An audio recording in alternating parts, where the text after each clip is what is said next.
Season's greetings. This is my first Christmas special on the Motion Picture Notion. I'm going to kick it off with something that I really did not appreciate. There's this new show out on HBO Max. It's kind of been all over the internet already.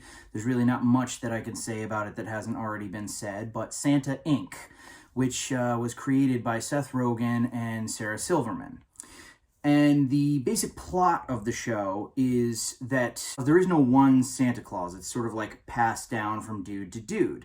And there's this lady elf who wants to take the mantle of the next Santa Claus because she thinks that it's unfair that Santa Claus is comprised of all white men.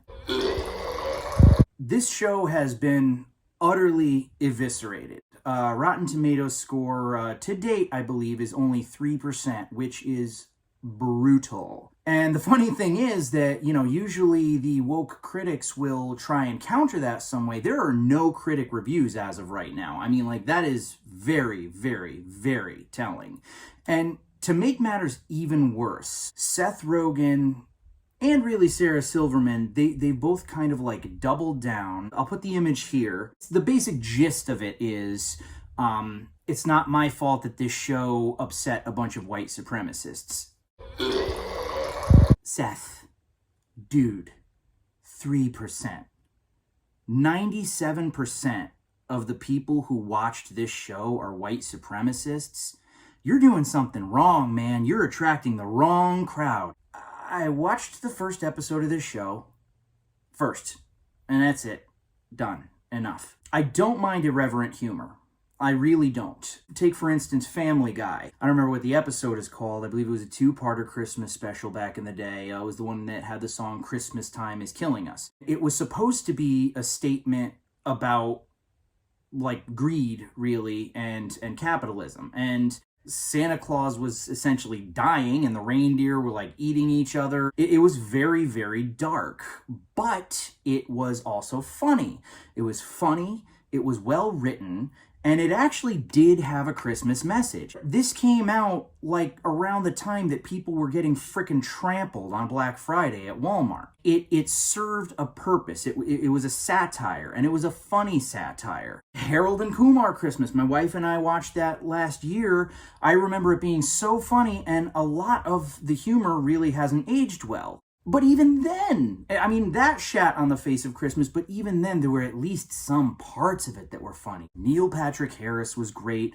The abominable snowman when they were tripping balls, at least it had its moments. But it was coming off the tail end of the 2000s and sort of that whole frat boy, uber vulgar kind of a thing. Speaking of frat boy humor, Seth Rogen, and I do feel kind of bad for the guy. I do. Okay, what he says is obnoxious. He's really digging his own grave right now, but I do feel bad for him. I feel bad for him because I feel like he is just groping for relevance. He's been unable to escape the late 2000s frat boy humor. But for him to kind of shit on white people now that he's made it and is rich and has everything, a lot of people are sort of and rightfully so. This show is that same kind of uber filthy, raunchy, nasty ass humor that used to be in the 2000s, and it's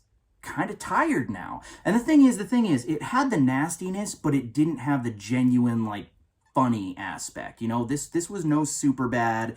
This was no Knocked Up. The jokes in this, if that's what you call them, in this show were atrocious. And if you look at the comments underneath Seth Rogen's remarks on Twitter, there's a lot of people that are saying I'm not white. The script sucked. But it's Seth Rogen he's a one-trick pony. He can't get by that frat boy humor. He's stuck in 2007, the way Adam Sandler is stuck in 1995. Must be an aging Jewish thing.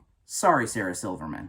The thing with this show is, it's the message that they were trying to convey was not relevant to the holiday. It wasn't to really accomplish anything, at least not related to Christmas. They just used Christmas to push this agenda. It came across as very angry and kind of bitter.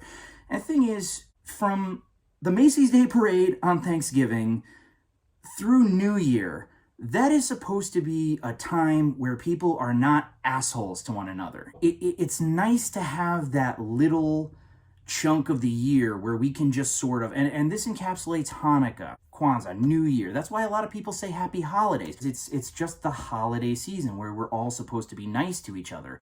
And then you just have this cynical, raunchy, kind of vile, just unfunny thing. And it's like, can you just like let people have any peace at all? And again, you know, I wouldn't mind it. I truthfully wouldn't mind it were it not for the fact that it's just not funny. Anyways, I started out my Christmas review with this atrocity.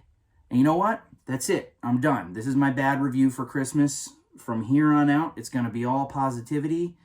And that's all she wrote.